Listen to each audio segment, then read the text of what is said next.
చెప్పండి, శివుడు చేసేటటువంటి పనిలో క్రౌర్యం ఎక్కడుంది అసలు? ఎక్కడైనా క్రౌర్యం ఉందా? ఆయనంతటి మహోదారుడు లోకంలో ఇంకొకడు ఉండడు. ఎందుకని అంటే లోకమునకు తండ్రి ఆయన. ఆయన దయ అటువంటిది. అనుశాసనిక పర్వంలో పార్వతీదేవి అడిగింది పరమశివుణ్ణి, కావాలంటే మీరు మహాభారతం ఇంటికి వెళ్ళి చూడండి.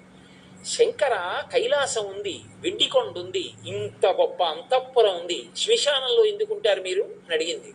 అడిగితే ఆయన చెప్పాడు, పార్వతి, చేతకాక నేను శ్మశానంలో లేను. బ్రహ్మదేవుడు అడిగాడు, శంకర, చీకటి పడిన తరువాత ఉగ్రభూతాలన్నీ కూడా ఇళ్లల్లోకి బయలుదేరుతాయి, వాళ్ళని అనుష్ఠానం చేయనివ్వవు. సూర్యోదయాత్ పూర్వం నిర్మాల్యం అవి తీసేస్తాయి, తీసి పూజ చేసేస్తాయి. తర్వాత యజమాని చేసినా ఇక ఫలితం ఉండదు. అందుకే ముందు స్నానం ఎవరు అంటే భార్య చేస్తుంది, భర్త చేయడు ముందు స్నానం.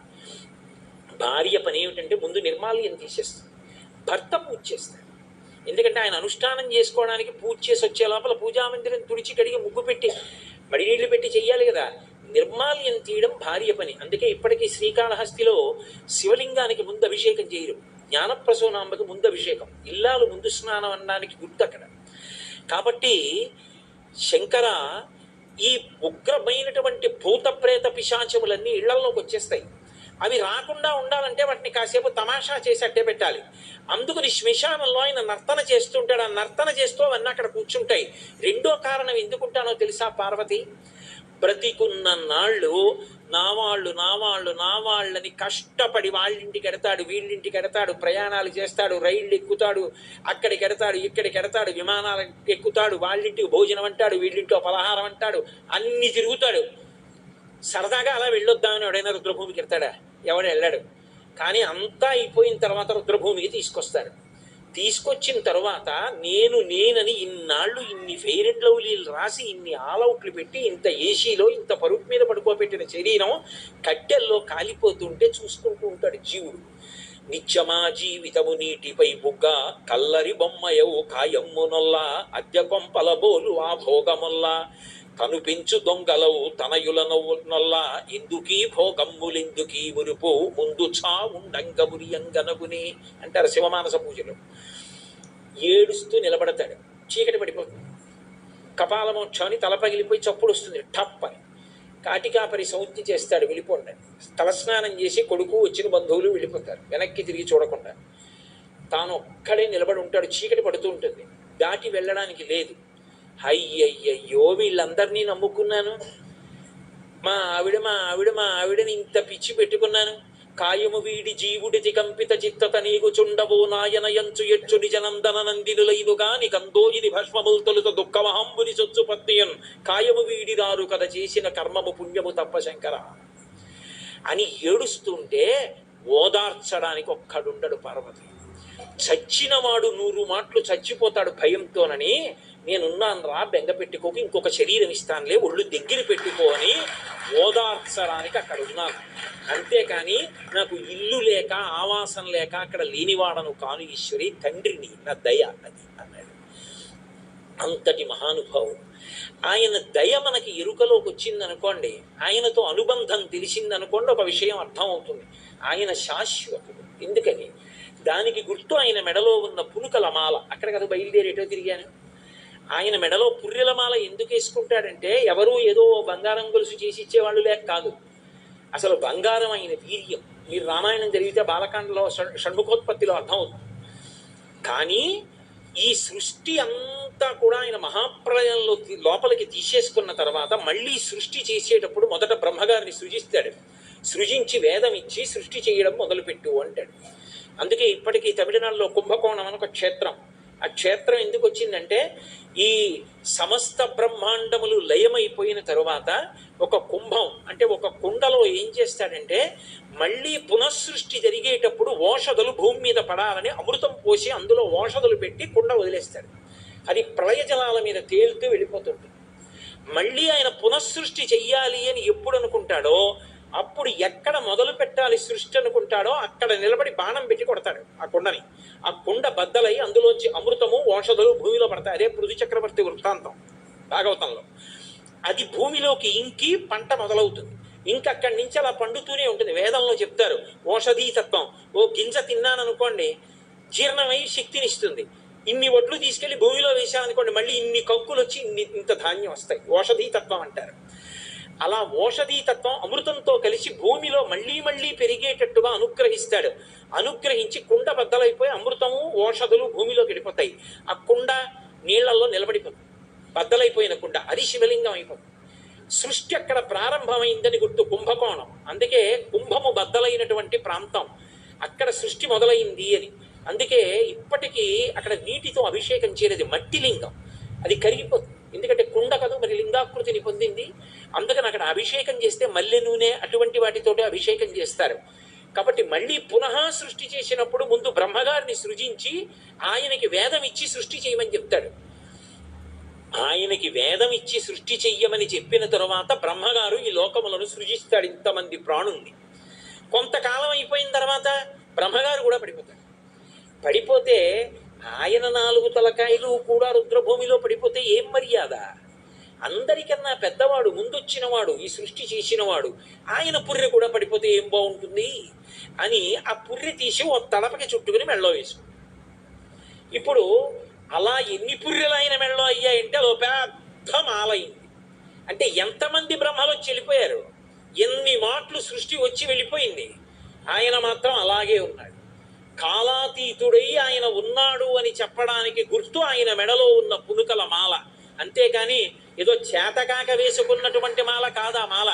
కాబట్టి పునుకల పేరు కంఠమున భూరి భుజంగము భూషణంబుగా అనయము భస్మధారణము యద్రి నివాసము మేరు విల్లుగా అనువుగ దంతి చర్మమును హస్తములందు కపాల శూలముల్ పడివడిదాల్తు శంకరు కృపావరు రూపమును ఆశ్రయించదన్ అంటారు.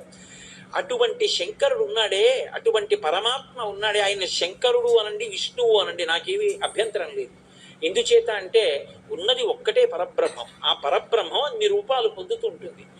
ఏకస్త్వమేవ బౌధా భవభాసి లోకే నిశంకధీర్ వృషభకేతన మల్లినాథ శ్రీభ్రామరి ప్రియ సుఖాశ్రయ లోకనాథ శ్రీమల్లికార్జున విభో తవ సుప్రభాతం అంటారు. ఇప్పటికీ శ్రీశైల మల్లికార్జున సుప్రభాతం చేస్తూ ఆ ఉన్న ఒక్కడే 3 కాలములకు 3 లోకములకు 3 రూపములకు మూలమగుచు భేదమగుచు తుదిక భేదమయ్యొప్పారు బ్రహ్మమనగ నీవే పాలనయన అంటారు. ఆ ఒక్కడే బ్రహ్మ అవుతాడు, విష్ణు అవుతాడు, శివుడు అవుతాడు, 3 లోకములు అవుతాడు, 3 కాలములు అవుతాడు. జ్ఞానము చేత 3 ఒక్కటే. కాబట్టి ఆయన ఒకటి కాదు, ఆయన విరాట్ స్వరూపం. అసలు దాంట్లోనే లోకమంతా ఉంది. అందుకే పోతన గారు భాగవతం చేస్తూ చెప్తారు, శివుడు అంటే మన కంటికి కనపడేటటువంటి లక్షణం కాదు. అగ్ని ముఖంబు పరాపరాత్మకమాత్మ కాలంబు గతి రత్నగర్భ పదము శ్వశనంబు నీ యూర్పు రసన జలేషుండు దిశలు కర్ణంబులు దివము నాభి సూర్యుండు కన్నులు శుక్లంబు సలిలంబు జఠరంబు జలధులు చెదలు శిరము సర్వౌషధులు రొమచయము శల్యంబులద్రులు మానసమృతకరుండు ఛందములు ధాతువులు ధర్మసమితి హృదయం ఆస్యపంచకముపనిషదాహ్వయంబు అయిన నీరూపు సదసత్వమై శివాఖ్యయై స్వయం జ్యోతి అయి ఉప్పు ఆద్యమగుచు అన్నారు. అది విరాట్ స్వరూపం శివుడు. అగ్ని ముఖంబు, అగ్నిహోత్రం ఆయనకి ముఖమై ఉంటుంది. పరాపరాత్మకం ఆత్మ, పరా అపరా అంటే జీవాత్మ పరమాత్మ అంటాం కదా, ఈ 2 కలిసిపోయినటువంటి ఒకటైనటువంటి అభేదమైన ఆత్మస్వరూపం ఏదో అది ఆయన ఆత్మ. కాబట్టి పరాపరాత్మకమాత్మ కాలంబు గతి. ఆయన అడుగు తీసి అడుగు వేసి నడుస్తుంటే అది కాలం అవుతుంది. కాలంబు గతి రత్నగర్భ పదము. ఈ భూమి ఆయనకి పాదపీఠం. శ్వసనంబుని యూర్పు, ఈ వాయువంతా ఆయన ముక్కులోంచి వచ్చిన గాలి. రసన జలేషుండు, సముద్రములన్నీ కూడా ఆయన నాలుక రుచి. ఇలా ఆయన విరాట్ స్వరూపంలో నిండి నిబిడీకృతం అయిపోతాడు. అందుకే ఒకప్పుడు దూర్జటికి అసలు యథార్థమైన శివలింగ స్వరూపం చూడాలనిపించింది. శివుణ్ణి వేడుకున్నాడు, శివా నాకు ఒక్కసారి చూపించండి అని అడిగాడు. భక్తికి లొంగిపోతాడు కదా మహానుభావుడు. ఒకనాడు సువర్ణముఖరి నదిలో స్నానం చేసి ఒడ్డుకొచ్చి ఒళ్ళు తుడుచుకుంటున్నాడు. అనుగ్రహించాడు. అకస్మాత్తుగా ఆయనకి మొత్తం బ్రహ్మాండమంతా కలిపి శివలింగంగా కనపడింది. అండము అంటారు, గుడ్డు గుండ్రంగా ఉండదు. బ్రహ్మాండం అంటే గుడ్డు. ఇలా పానవట్టం ఉత్తర దిక్కుకి ఎలా ఉంటుందో పానవట్టం బట్టి చెప్తారు ఉత్తర దిక్కుని. ఎందుకంటే శివుడికి అభిషేకం చేసిన పదార్థాలు ఎటు పడిపోతాయో అదే ఉత్తర దిక్కు. అందుకే శివాలయంలో కడితే దిగ్భ్రాంతి పోతుంది. ఏది ఏ దిక్కు అన్నది తెలియకపోవడం ఉండదు. ఉత్తరం తెలిస్తే మిగిలిన తెలిసిపోతాయి. ఆయన చూసేటప్పటికి ఆయనకి ఎలా కనపడిందంటే ఉదయగ్రామము పానబట్టము అభిషేకో తత్ప్రవాహంబు వార్ధి ధరిద్ధాంతము ధూపధూమము జ్వలద్దీప ప్రభారాశి కౌముది తారా నివహంబులద్భుత సుమంబులుగా తమోదూత సఖ్యదమై సీత గభస్తి బింబ శివలింగ పొబ్బె ప్రాచీదిశన్ అన్నాడు. ఈ బ్రహ్మాండమంతా ఒక శివలింగంలా కనపడి నక్షత్రములన్నీ దేవతలు పూజ చేసినటువంటి సువర్ణ పుష్పాలైతే ఉత్తర దిక్కున ఉన్న సముద్రాలు అభిషేకం చేసినటువంటి జలాలు అటు పడిపోయాయి. అలాగే ఆయనకి వేసిన ధూపమే ఈ చుట్టూ అలుముకున్నటువంటి పొగ. శంకర, నాకు ఇప్పుడు అర్థమైంది, ఇది నీ విరాట్ స్వరూపం, ఈ బ్రహ్మాండమంతా నువ్వు నిండిపోయి ఉన్నావు. అది కూడా ఎంత అంటే చెప్పడం కష్టం. అందుకే శివార్చన చేసే ముందు, అభిషేకం చేసే ముందు అభిషేకం గొప్పదా, అభిషేక మంత్ర జపం గొప్పదా, అభిషేకంలో ముందు ధ్యానం గొప్పదా అంటే యథార్థమునకు ధ్యానమే గొప్పది. మీరు ఎన్ని పదార్థాలతో అభిషేకం చేశారన్న దానికన్నా కోరిక ఎందుకు తీరుతుందో తెలుసా? మీరు ధ్యానం ఎలా చేస్తున్నారన్న దాన్ని బట్టి తీరుతుంది. ఈ మాట నా సొంతంగా చెప్తున్నానని మీరు అనుకుంటున్నారేమో. నా ప్రాణం పోయినా నా సొంత అభిప్రాయాలు నేను ప్రార్థన చేశాక చెప్పండి. ఎందుకంటే శాస్త్రంలో ఏం చెప్పారో అది చెప్తాను, అది చెప్పడానికే జీవితం చాలదు. ఇక కొత్త విషయాలు ఆపాతాళ నభస్థలంత భువన బ్రహ్మాండమా విస్ఫుర జ్యోతిస్ఫాటికలింగమౌళి విలసత్పూర్ణేందువంతామృతై అస్తోకప్లుతమేకమీశమనిశం రుద్రాను వాకాన్ జపం ఛాయేత్ ఈప్సిత సిద్ధయే ధ్రువపదం విప్రోభిషించే శివం ధ్యాయేత్ ఈప్సిత సిద్ధయే. వేదం చెప్పింది ఇలా ముందు ధ్యానం చేయి, నీ కోరిక తీరుతుంది.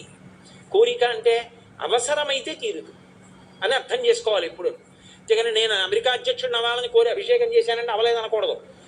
ఆ కోరిక తీరితే నాకు అభ్యున్నతి కలుగుతుందంటే ఈశ్వరుడు తీరుస్తాడు అని అన్వయం చేయాలి. లేకపోతే దానికి అర్థం ఏముంటుందండి ఇంకా. కాబట్టి పరమశివుడి యొక్క రూపం పాతాళం నుంచి ఆ పై వరకు నిండిపోతుంది. కింద ఎక్కడ వరకు ఉందో పైన ఎక్కడ వరకు ఉందో ఎవరికి తెలియదు. అందుకే మనకి వినయం కలగడం కోసమని ఆవిర్భావలింగం ఉంటుంది. ఆవిర్భావలింగాన్ని చూస్తే వినయం కలుగుతుంది. మీరు ఎప్పుడైనా ఆవిర్భావలింగం చూడాలంటే మీరు శ్రీకాళహస్తి దేవాలయంలో కనపడుతుంది. ఎందుకంటే తరచుగా వెడతారు కదా అందరూ, అందుకని నేను అది మనవి చేస్తున్నాను. శ్రీకాళహస్తి దేవాలయానికి ప్రదక్షిణం చేస్తున్నప్పుడు ఆలయం వెనక్కి వెడితే ఆలయం వెనక గోడ మీద ఉంటుంది శివలింగాకృతి ఉండి మధ్యలో ఇలా చిరిగినట్టుగా ఉంటుంది. అందులో శివుడు సాకారంగా ఉంటాడు, కానీ పాదాలు కనపడవు. పాదాలు ఎక్కడున్నాయో తెలియదు. కింద తల కనపడదు. ఇక్కడి నుంచి ఈ పాదాల మంజీరం వరకు మాత్రం కనపడుతుంది. ఈ కింద ఒక పంది వెళ్ళిపోతూ కనపడుతుంది, పైన ఒక హంస వెడుతూ కనపడుతుంది. ఏమిటో తెలుసా దాని అర్థం? శివలింగం ఎక్కడ వరకు కింద వరకు వ్యాప్తి చెందింది తెలియదు, పైన ఎక్కడ వరకు ఉంది తెలియదు. అది వెతకడానికే బ్రహ్మ విష్ణువులు ఇద్దరూ ఒకానొకప్పుడు హంస రూపాన్ని వరాహ రూపాన్ని పొంది ప్రయత్నించి మేము కనుక్కోలేకపోయాము అన్నారు. అంటే ఆయన వ్యాపకత్వం చెప్పగలిగిన వాడు లేడు. అందుకే శివుడికి ఒక విచిత్రమైన నామం ఉంది, స్థాణుహు. స్థాణుహు అంటే కదలని వాడు అని చెప్పకూడదు. చూడండి, నేను అలా వెడుతున్నాను అనుకోండి, అయ్యా తొందరగా వెళ్ళాలి కొంచెం తప్పుకోండి అన్నాను అనుకోండి, అలాగే నిల్చున్నాను అనుకోండి, ఏమి స్థాణువా ఏమి మీరు తప్పుకోరే అన్నాను అనుకోండి. స్థాణువా అంటే స్తంభం ఉందనుకోండి, తప్పుకోండి తప్పుకోండి అంటే తప్పుకుంటుందా? స్థాణువు అది జరగదు, స్పందించదు. స్థాణువు అంటే ఇక కదలని దాన్ని స్థాణు అంటారు. పరమశివుడికి స్థాణువు అని పేరు. ఆయన కదలడు అని చెప్తే జడమైపోతాడు. కదలని వాడు కాడు, కదలడానికి చోటు లేనివాడు. ఆయన అంతా నిండిపోతే ఇంకా ఆయన ఎక్కడ కదులుతాడు? ఆయనకి కదలడానికి చోటు లేదు, ఇంకెక్కడికి వెడతాడు? అంతా నిండిపోతే ఆయన. అది జ్ఞాని కూడా ఆ స్థాయినే పొందుతాడు. అందుకే నేను లేని చోటే ఇది అంటూ ఉంటాడు. భగవాన్ రమణులు అలాగే అంటుండేవాడు. కాబట్టి భగవంతుడి విషయంలో అన్నిటికన్నా ప్రధానమైనది ఇది. శివభక్తి గురించి నేను మీకు ఈ విషయాలు ఎందుకు మనవి చేశాను ఇవ్వాలంటే, అసలు ఈశ్వరుడి కన్నా గొప్పది వేరొక వస్తువు లేదు. ఆయన అనుగ్రహంతో మనం బ్రతుకుతున్నాం. అసలు ఆయనకి మనం ఇవ్వగలిగినది అన్నది ఇంకొకటి లేదు. నేను ఇందాక మీతో శ్లోకం మనవి చేశా. అందులో గృహస్థే స్వర్భూజామరసురభిచింతామణి గణే శిరస్థే శీతాంశౌ చంద్రరేఖ ఉందని చెప్పి దానికి కొనసాగింపుగా ఈ విషయాలన్నీ చెప్పా. ఇంకొకటి ఏముంది ఆ శ్లోకంలో? చరణ యుగళస్తే అఖిల శుభౌ. శంకరా, మీకేదో ఒక మంచి పని చేసి పెడతాను అంటావేమో, అసలు ఏ ఇంటికైనా లక్ష్మి కమ్మి అంటారు. వీధిలో ఉన్నటువంటి సింహద్వారానికి పైన ఉన్న కమ్మికి లక్ష్మి కమ్మి అని పేరు. తోరణం దానికే కడతారు. లక్ష్మి కమ్మికి తోరణం కట్టారు అంటే ఇంట్లో శుభకార్యం జరుగుతోందని గుర్తు. ఎక్కడైనా శుభకార్యం జరగాలి అంటే దానికి అనుగ్రహం ఎక్కడి నుంచి వస్తుందంటే శివుడి పాదముల నుంచి వస్తుంది. ఆయన అనుగ్రహించి ఇలా అన్నాడు అనుకోండి, మా ఇంటికి తోరణం కడతారు అంటే మా ఇంట్లో ఏదో శుభకార్యం జరుగుతుందన్నమాట. మా ఇంట్లో శుభకార్యం జరగాలి అని కోరిక నాకు ఉందనుకోండి, శివానుగ్రహం కలగాలి. కలిగితే ఆయన ఇలా అంటే ఎగిరి వచ్చి తోరణం నా ఇంటి లక్ష్మి కమ్మిని పట్టుకుంటుంది. ఇంట్లో కోరిక తీరిందని గుర్తు.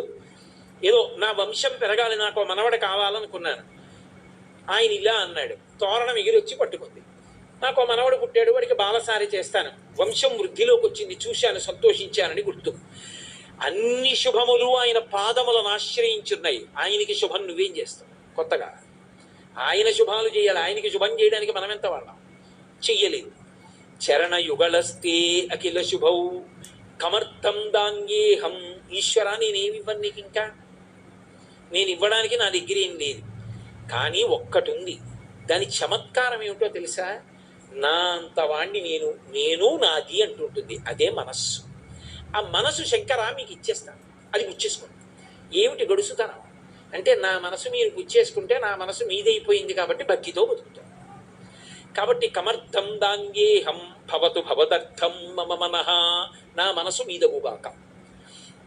ఈ మనసు ఇచ్చేస్తే సంకల్ప వికల్పాలు, నేను నాది, గొడవలు గోదారి ఉండవు. ఆ మనసు శుద్ధం చెయ్యడానికి, ఆ వినయం, ఆ భక్తి ఏర్పడడానికి, మనుష్య జన్మ సార్థక్యం పొందడానికి, భక్తి చేత మనిషి తరించకపోతే, ఒక్కసారి ఊపిరాగిపోతే మళ్ళీ ఇటువంటి ఉపకరణం రాదు అని బోధ చెయ్యడానికి సమస్తమైన వాంగ్మయం వచ్చింది. ఒక శాస్త్రం చదువుకుంటే కాలుకి కొత్తతనం వస్తుందా, చేతికి కొత్తతనం వస్తుందా? నడవడిలో కొత్తతనం వస్తుంది. నడవడిలో కొత్తతనం వచ్చింది అంటే దానికి అర్థం మనసులో మార్పు వచ్చింది. మనసుని మార్చగలిగినది ఏది అంటే గురువు, శాస్త్రము. ఈ రెండిటి ఎంతో భక్తి ఏర్పడితే చేరే గమ్యము పరమేశ్వరుణ్ణి చేరుకుంటాడు. ఆ మనసు శుద్ధము కావాలి.